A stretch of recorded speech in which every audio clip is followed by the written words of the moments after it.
Coming up, A crab-tastrophe in Ireland, a goat who refuses to respect retirement communities. and Victorian shoes washing up like they're trying to rejoin society. Plus world records nobody asked for, but we're glad they exist.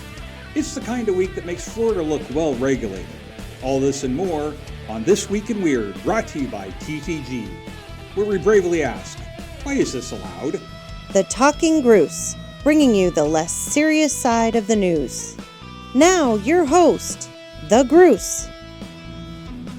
Welcome to This Week in Weird, where the stories are weird, the banter is mandatory, and the stakes are lower than a limbo contest in a retirement home. Let's jump on in. Picture your morning commute. Add thousands of angry sideways commuters who didn't sign off on your travel plans. A truck in County Waterford overturned and spilled crates of live crabs across a rural road. Cleanup crews described the scene as chaotic, with crabs scuttling in every direction and refusing to cooperate. No injuries were reported, and the crabs were eventually collected, though officials said it took far longer than expected because the crabs did not respect personal space or traffic laws. I thought of an easy way that they could have taken care of this problem. Pied Piper? No. Blue shampoo. Oh, okay. Boom, boom. The cleanup crews during this, they said the crabs were uncooperative.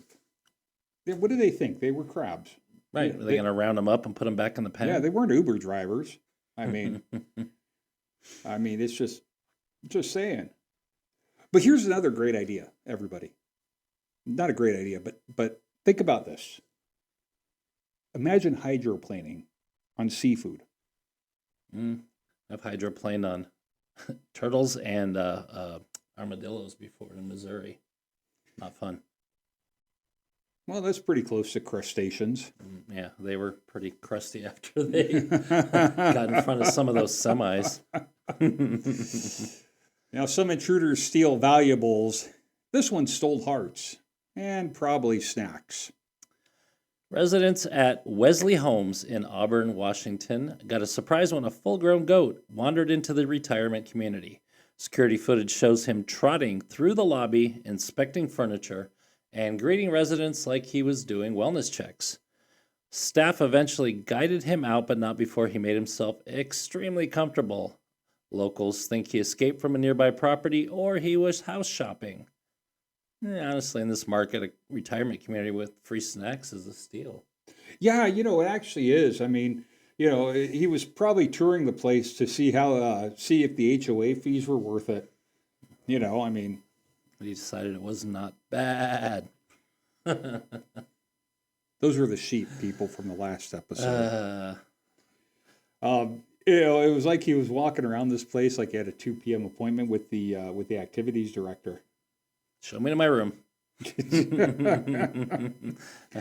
And like in Landman, which I've been watching lately, the mom and the daughter go to this senior citizens home, and they do all sorts of weird stuff. I could see them bringing in a goat and having a petting zoo. Yeah, that would be yeah.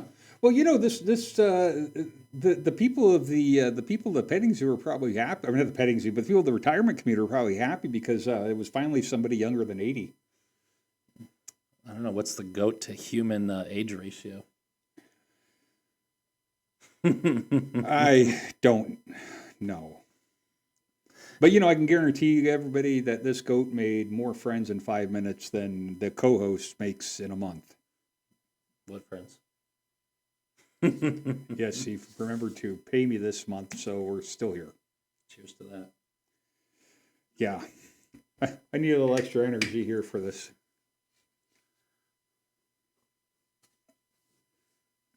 That's not bad. Very grapey. That will get us through this. This episode, I hope.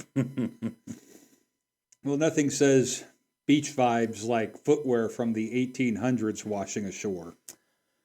So beachgoers at Ogmore Beach in Wales found multiple Victorian-era shoes washed ashore, leather, hand-stitched, and unmistakably old. Experts think they came in from a long-lost shipwreck, but the exact source is unknown. Some were children's sizes and others adult. all preserved surprisingly well thanks to cold seawater. Historians are fascinated, beach visitors are mostly confused and mildly creeped out. On the bright side, might be the first time in history someone said, I went to the beach, came back with more clothes. Yeah, that's actually true because you always seem to lose something at the beach. Flip-flop, towel, Yeah, and you're like, thong. but you always bring back more sand than you left with. In places that you didn't know sand could go. Yeah, that's true. But it's funny because these shoes they're from the 1800s. They're over 150 years old, and they still look better than anything that I bought from Amazon recently. Didn't know they had a shoe shipping lane in Wales. Nothing though says relaxing beach day like footwear from people that died of old timey diseases though. Yep. And look, Mom, Victorian era shoes. Put those down. They have scurvy. But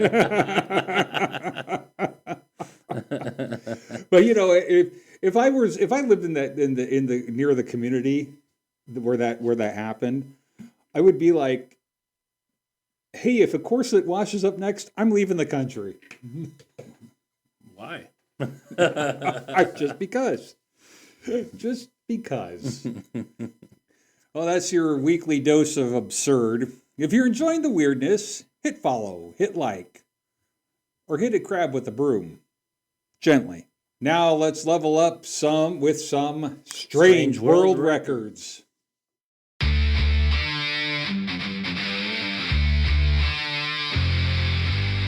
Welcome back, everybody, to Strange World Records.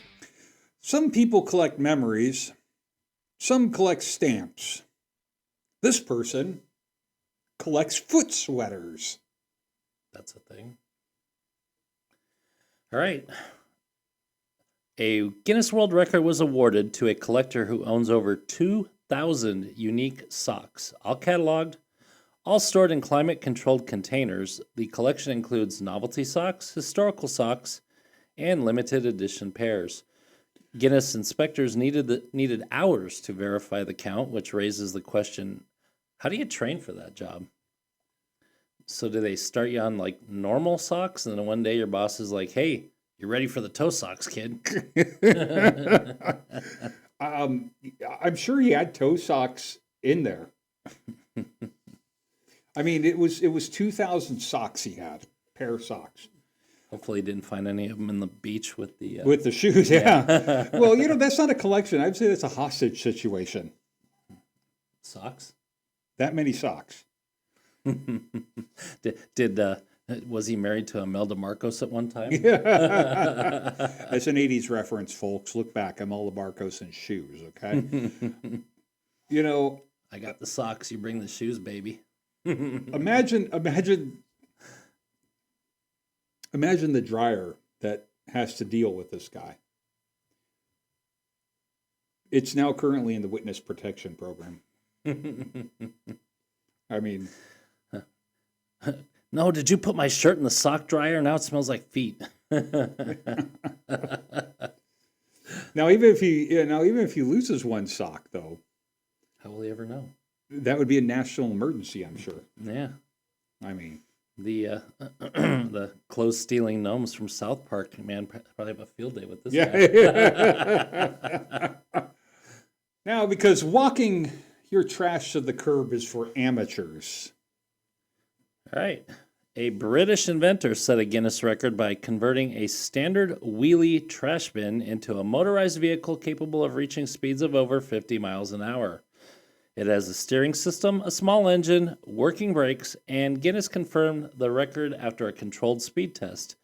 And yes, the lid had to stay closed, which honestly is more discipline than most passengers on Spirit Airlines.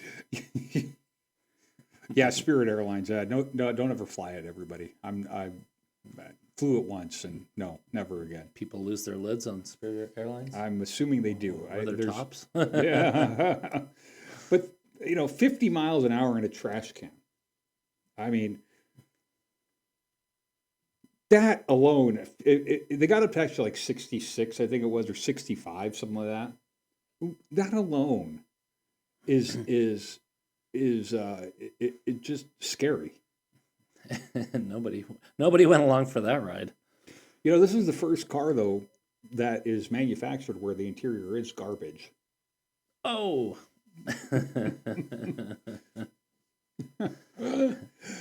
You know, so it's funny because you think about it, the lid had to stay closed, right?